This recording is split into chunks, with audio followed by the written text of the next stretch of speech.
This podcast is for voice teachers and coaches to answer the question, how do I grow my teaching business and even break out of that one-on-one lesson model so that I can reach and teach who I want whenever I want? I'm your host, Allie Tyler, voice teacher of over a decade and marketing and business coach for fellow voice teachers. Welcome to the Voicepreneur podcast. Hello. Oh my goodness. It feels so good to be back. Welcome back. If you were listening before and you knew that I took a little break. Look at that. We are at the very end of January. So it wasn't quite a little break. It was kind of a bigger break, but oh my gosh. So good to be back. I needed that break. I hope that you had a wonderful holiday break, a peaceful, spacious winter break, that you are starting the new year strong and light and happy. And oh, it just feels so good. It feels so good. Everything feels so good. It feels so good to be behind the microphone. And 2024 just feels really good. Does anyone else feel this? Let's talk about 2024 for a hot sec, because I don't know about you, but I immediately, like on day 2 of January 2nd, I felt a shift in this new year. I really did. And I'm so relieved. I'm so excited. I'm so ready for 2024. And it feels really different than the last 3 years in particular, 2020 to 2023. Let's talk about 2020 to 2023 because holy guacamole, that was hard shit, y'all. That was hard. That was not an easy 3 years. I don't think for anybody. I don't know anyone who was just like, thriving and living their best life over these last 3 years. It has been a really, really challenging time, to be alive. And this is actually for a lot of things. There's a lot of reasons why this is. Of course, we have, societally, politically, like COVID and the pandemic and all the after effects of that. But also, dare I say, astrologically, huge, big time. And all of the research and the attuning and tuning in that I have been doing over these last, let's say 3.5 weeks, really coming into 2024, have all been directing and inviting us into a new year. And when I say new year, I mean this year is going to be different. It really is. Thank the freaking Lords. I think we could all use a positive change. I feel it. I'm so excited. I feel such good energy from 2024. And here's some of the things that I've been kind of taking away over these last 3 weeks. And I wanted to talk a little bit about the energy of 2024, also going into a personal update and some lessons I've been learning and just checking in with y'all, just really having like a heart-to-heart conversation. So let's talk about the vibe of 2024. The vibe of 2024 is that we have been really working our motherfucking booties off these last 3 years to get to this point. Everything has been a lead up to this year, and this year is going to feel different for a lot of us. Dare I say, all of us. It is hopefully already starting to feel a bit lighter, a bit more joyful, a bit simpler. And really one of the biggest invitations that I think we have for this year is taking innate care of ourselves and really letting go of what is no longer working for us. We've learned so much over these last 3 years. And I think back on 2020 and what a freaking shitstorm that was. And I live in the United States, so it was an additional shitstorm with that election and obviously the pandemic. And it was just a really insane year. It was an insane year. And how much I have grown over these last, let's say 4 years, right? And the things that I was taking into my life, that I was allowing to really get into my nervous system, and the things that I was just thinking about and doing and saying yes to. And it's just so different now. I feel like we've done a lot of growth, all of us, in really cultivating a true inner compass in this is a yes and this is a no. And not only is this a yes and a no, I am not going to say yes to the no's anymore. Like, we are done with that. We are done with that. And it's interesting because I feel like as voice teachers and as musicians, we have a particularly hard time with this, or maybe we did. Hopefully we don't anymore, but it's so easy to make these sacrifices in our life and to be bending over backwards, whether it's for gigs or for crappy students and crappy parents, or taking on jobs that we don't need to be taking on, or saying yes to even friendships and obligations that we don't need to be saying yes to anymore, right? Like, there's a lot of work that we have had to do to really come back into our inner authority and our autonomy and really standing firm in no, this is no longer working for me. And I can now say no and not feel guilty about it. No guilt, no shame. If it's a no, we don't say yes. Let that be your mantra for life. If it's a no, don't say yes. That is a huge theme that we're coming back to in 2024, and it feels really freaking good. Some other themes that have been coming up are really allowing ourselves to do activities that just feel joyful, that don't have any rhyme or reason for being an activity except for the fact that it just brings us joy and pleasure. Really slowing down and allowing ourselves more spaciousness without shame, without guilt, without toxic productivity and hustle culture in the back of our minds telling us, oh, you should be doing this, you should be doing that.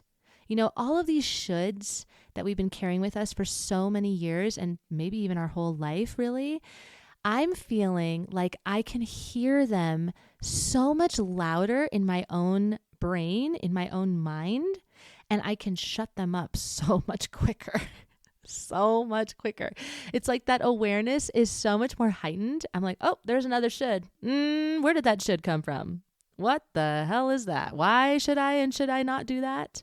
Where did this thought come from? Who planted that in my brain? Do I have to say yes to this? Do I have to say no to that? Like things like that.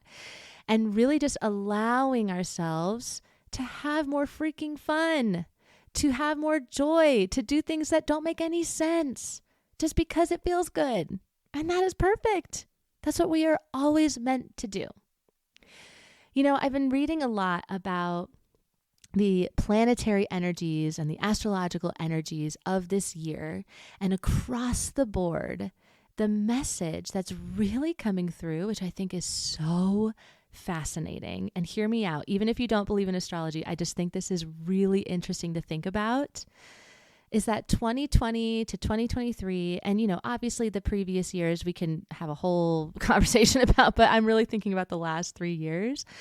These last 3 years have been so much about coming back to who we are in our ego self, really defining who we are, what we're all about, what we believe, what we don't believe. And we have all of these experiences and situations that lead us to being more clear about these answers and really defining who we are in this next chapter of life, because we're always going through seasons and chapters all the time in our life, right?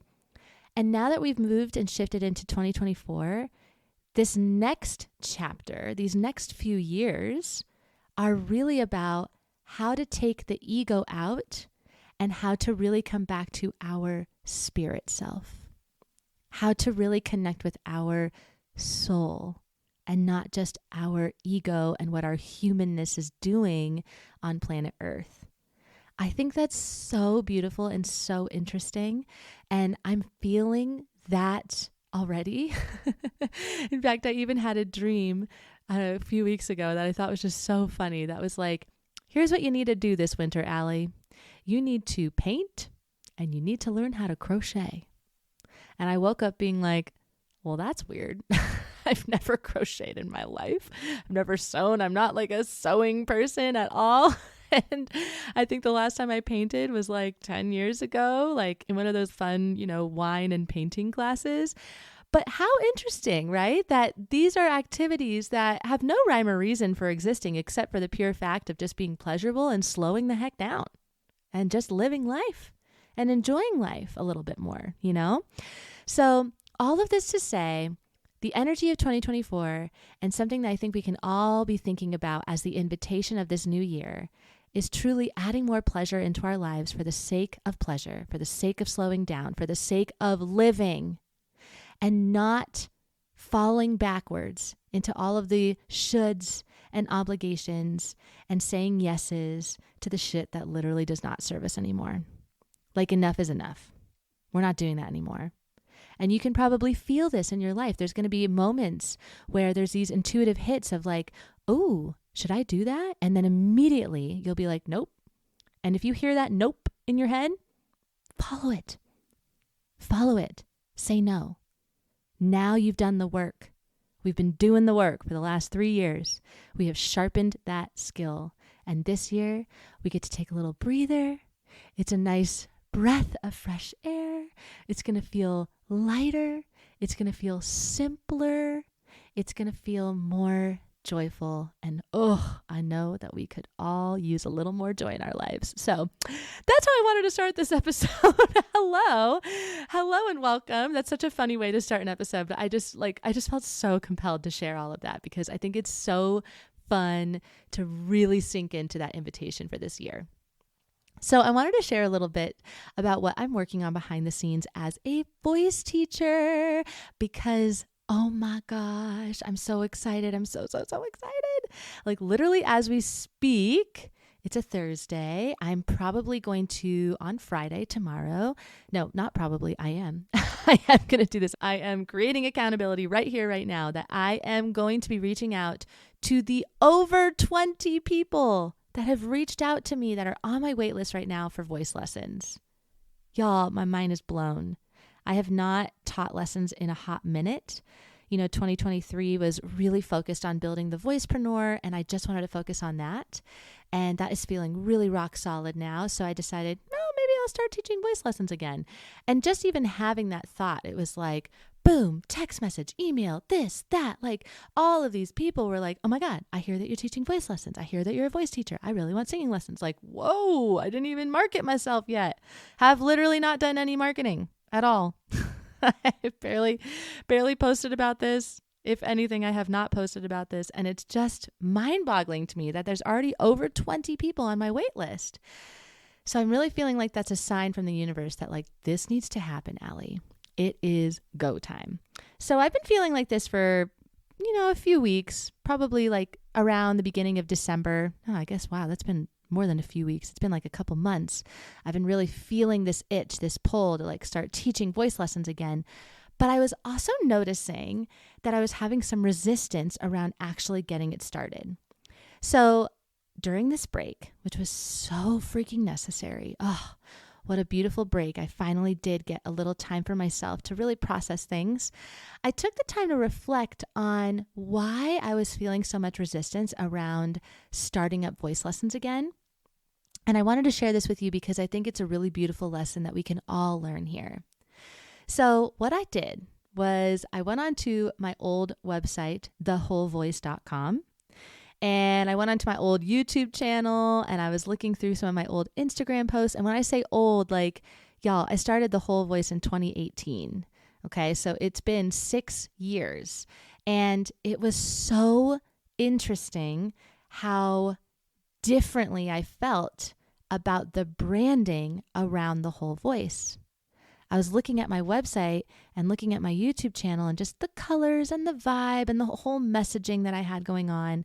The Whole Voice is really focused on, of course, singing, but also looking at the inner voice and following your intuition and mindfulness and consciousness. And hey, I freaking love that stuff. I love that stuff. I love teaching that stuff. It's something that I live and eat and breathe every single day of my life.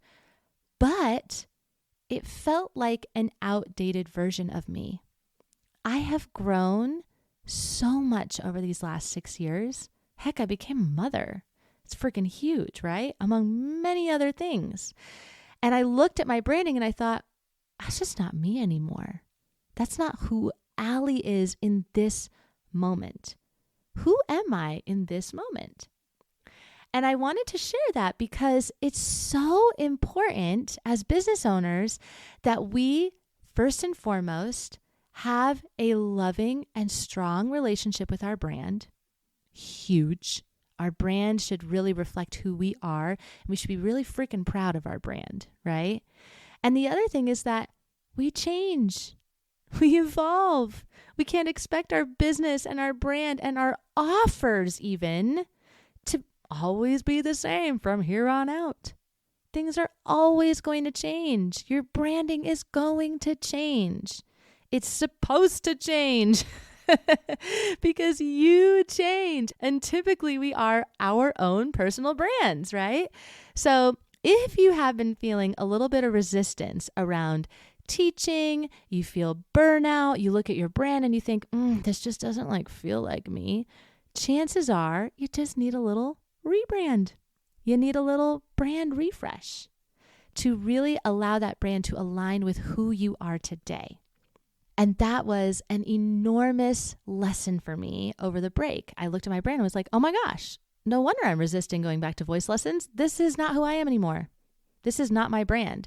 I wouldn't feel good starting up, let's say, the Whole Voice Instagram account with this old, outdated look and these old, outdated brand values. So what I did first and foremost is I thought, okay, well, what are my brand values now? Who am I now? What do I want to be known for now? And it's wild, y'all. It's a wild thing to be able to have students and clients who can help you get this information for yourself. Sometimes we can't get it ourselves. Sometimes it's really hard and really challenging to go, what is my edge? Who am I? What is my niche? What do I want to be known for? You know, these are hard questions. They're not easy questions. But we have students, we have clients, we have friends, we have people around us. We have a network that can literally reflect back to us who we are. So one of the most beautiful, heart-nourishing things that I'm doing in my life, truly, it is like legitimate magic. I can't even begin to tell you. One of the most magical things I'm doing in my life right now is directing my community choir. It has been the biggest blessing. I love this group so much. I leave every rehearsal freaking high as a kite. Like, I am so buzzy after these rehearsals because it feels like true alignment in my life. You know, when things just feel so aligned for you that you're buzzing and you just have so much energy. It's just that's alignment, right? So I love this choir and I'm teaching them so many things and they're sounding really good. And the group camaraderie that we've got and the community, the family that we have created, it's just it gives me chills. It's freaking amazing. And I love it so much. And one of the things that totally blew my mind open, and this literally happened just a couple of rehearsals ago, was what one student told me after a rehearsal. One choir singer, he came up to me and he said, man, Allie, you know what's so interesting? I have taken piano lessons, hated it, hated my piano teacher. She made me memorize these 12-piece, classical songs. And I quit piano, standard adult story around hating the piano. We've probably heard this a lot of times. And he was like, but you make music theory and understanding the language of music so fun. And you make it so accessible. And I go home learning something new and feeling like I actually understand music now. And I thought so hard about that because I was like, wow, that's really interesting because that is one of my goals, right? One of the things that I'm doing in my choir is I am passing out sheet music to them and I'm helping them learn how to read music. None of these people really have any idea how to read music. They're here to learn. And that means I have to teach them basic things. I have to build their ear. I have to help them feel confident singing in harmony. I have to help them feel confident looking at harmony and then being able to know what part they're singing. There's a lot that goes into singing in a choir, right? That was freaking mind-blowing for me where I was like, wait a minute, I am really good at this. That's so funny. And, I have always required my voice students in the past to take piano lessons from me because I believe in my gut that it is so freaking important that we learn musicianship skills. So important. I am a musician. I'm not just a singer. I am a musician and I'm a freaking good musician. I'm really, really good at what I do. Thank you, mom and dad, for making me learn how to read music and imparting the gift of perfect pitch to me, because they both have perfect pitch. And so does my brother. We're a weird family. We're definitely an anomaly. But all of this to say, all of a sudden it was like the heavens opened up, and then it was like, oh my gosh, this is what my edge is. This is what I want to teach. This is what I love teaching. I love, love, love how music works. I love helping people understand the language of music. And it never occurred to me that that was the missing piece from the whole voice. That was never a part of my brand values. That was never a part of my whole messaging and the vibe of the outdated The Whole Voice brand. And it was just like, holy shiza, this is what needs to happen. I need to do a rebrand. I need to emphasize the importance of music comprehension and the language, ear training, as well as, of course, vocal technique and artistry and performance and all of that good stuff. But I had not realized that that gap was there, and that was why I was resisting actually opening up voice lessons again.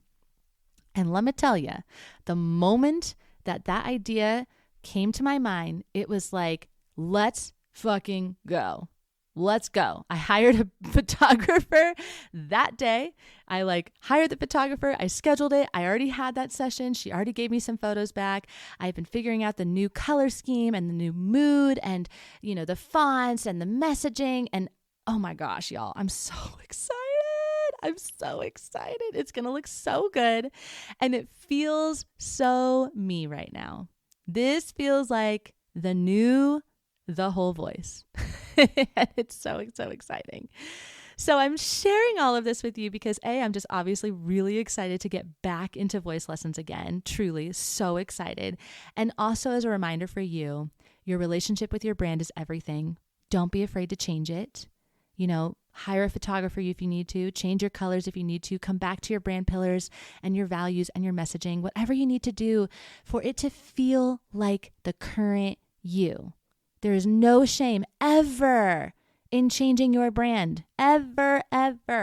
Is my brand going to look totally different than The Whole Voice, the outdated version? Yes, it is. I do not care. Boom, here we go. Posting new things on Instagram. Whatever. And I don't even need to make a big hoo-ha about this new transition. I can just lean into it and just go, right? So that's really important, is the relationship that you have with your brand. The last thing that I wanted to share, and I think this is a really just interesting life lesson. You can apply this to your business. You can apply this to your life. The lesson that I have been learning in the last few weeks, really the last couple of months, especially on my break, is that something good is always coming. Something good is always coming. Y'all, I'm going to be really honest with you. I felt so depressed last winter. Last winter, 2023, worst winter of my life. Hands down. It was awful. I had an epic back injury. I had moved to a very isolating town. And all in all, I wasn't doing my music. I was not being a voice teacher. I wasn't teaching. I wasn't singing. I wasn't writing music. I was not being who I am.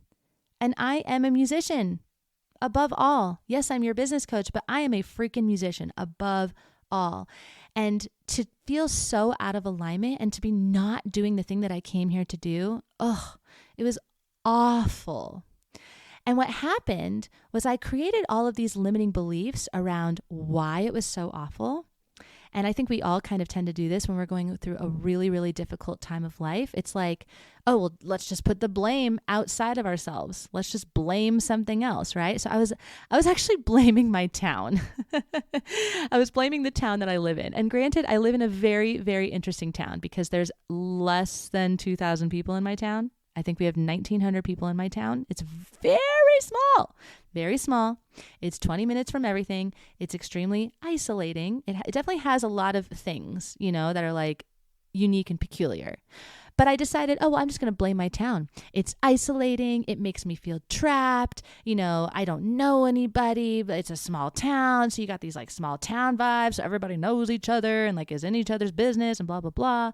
And, oh, where's the music? Like there's no music that's happening here. Like I just came up with all of these reasons why it was my town's fault, why I was feeling so depressed and disconnected in my life. And I had also simultaneously a limiting belief around my own music and my own journey. This was a really big aha moment for me that I just had maybe a week or two ago. And that limiting belief was that me as a songwriter, I am a songwriter. I love to write what I call melody mantras and, just lots of melodies and harmonies and all kinds of, harmonic stuff. I had this limiting belief that I needed to do all of my own harmonies and write all of my own music just for myself. And that I could never really share it with the world because there was no one to share it with. That anytime I wanted to write, let's say, an a cappella song, or I wanted to write a melody mantra that had a bunch of harmonies with it, that I would just have to sit down and learn Pro Tools and record myself over and over and, overdub myself and create these harmonies by myself. And then maybe I'd post it on social media if I like really was in my content game, but ultimately it would just be for me. And I wouldn't get to like actually have an outlet in which I could do these things. So fascinating because I have had this belief for years and years. 7 years, 10 years, like a long freaking time. I always just thought, I don't know why I have this gift. I don't know why I write these melody mantras. I don't know why I do this because there's no one to share it with. I have no idea what the point of this is. And then I was gifted this choir. The universe gave me this choir to explore with and have an outlet that fulfills so many areas of my life. Teaching, arranging, helping people, songwriting. It is like, it's laughable, honestly. It's freaking laughable because I never set out to be a choir director, y'all. I am not a choir director. I've taken one choral directing class in college and thank God. Like, I didn't set out to do this. And anybody who knows me in person always laughs like, you're directing a choir? That's so not like you. Right. But the title doesn't necessarily fit who I am, but the outlet fits perfectly because now I get to go into these rehearsals and I get to share my music with these people. Like we're about to perform in 5 weeks and we are doing all original songs. Me and my choir. I'm teaching them all original songs and I get to sit here and harmonize and, arrange my own music. And then I get to go and be with 35 of the most amazing adults who are totally my people and then teach them this music and teach them about harmony and relate it back to music theory and ear training and sight reading. And oh my gosh, it's freaking crazy. And that's why I leave every rehearsal just buzzing because I'm like, holy mother, this is like the most aligned I've ever felt. Truly. And who the hell knew that it was because I was going to be a choir director? It's something on paper doesn't make any sense, but then when you're in it, it makes perfect sense. And that's really the biggest lesson here is to, number one, never judge something by its title or the description or what we think that job or that role or that obligation is going to be. And to trust that something good is always coming, that the universe has our back. It really, really, really does. If you are going through something hard right now, I feel for you. I love you. I'm hugging you. I want you to know I so get it. And I know it's hard right now, and it's really hard to find trust, but I am telling you, something good is coming. It really is, and it will blow your freaking mind. Stay open to any and all possibilities, whether they seem right or not, and really allow the universe to take care of you because it is. I truly believe that, especially this year, especially in 2024. So that's what I have for you. I know it's a little longer of an episode than usual, but I just wanted to share how happy I am to be back, some personal updates, and I just hope that you take whatever wisdom you want from this episode and apply it to your own life. Something good is coming. Reconnect with your brand. Make sure that it really feels in alignment for you, and just, freaking bring in the joy, bring in the pleasure, slow the hell down, say no to things, make life simpler. This is what this vibe of 2024 is all about. I'm so happy to be back. Oh my gosh, I have got some insanely awesome episodes coming for you. Lots of guests, lots of solo episodes. It's gonna be so juicy. And I'm just so grateful that you are here with me, that you are back with me. Thank you so much for your patience. And I'm just, I'm so excited. I'm so excited. Okay, I gotta end this episode. I love you so much, and I will catch you in the next episode.